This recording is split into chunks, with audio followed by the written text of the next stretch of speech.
Hello, I am Daniel Roueche, and I am a macro photographer. Macro photography is taking up-close pictures of small things, like bugs, and making them appear much larger and in greater detail.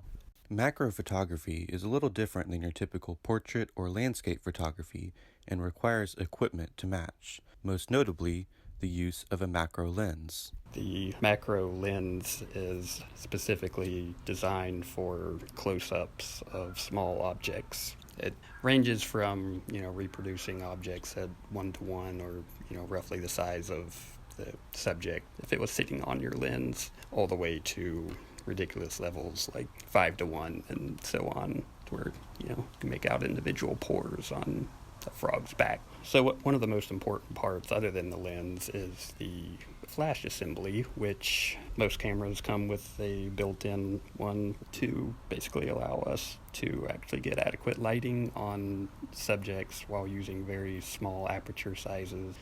So the aperture size controls the amount of light that enters the camera through the lens. A large aperture size lets in a lot of light and gives good detail to the subject, but the trade-off is you lose out on depth of field. The image will only be partially in focus.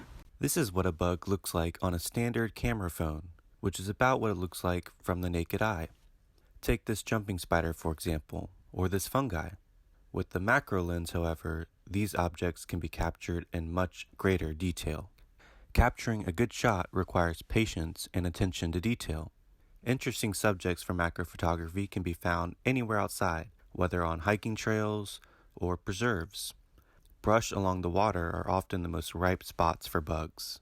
But you don't need to venture too far.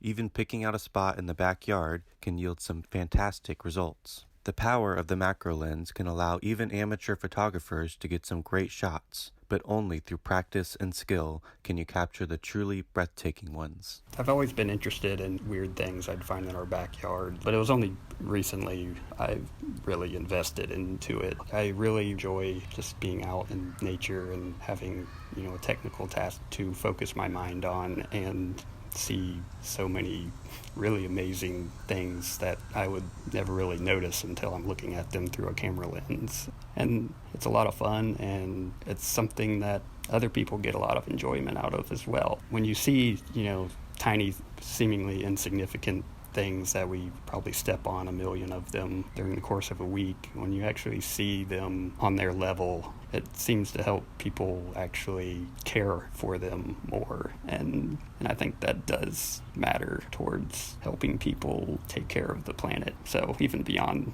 my personal interest in my hobby, I think just being able to give people that insight where they may not have seen it before will actually, in a small way, make things better in the future.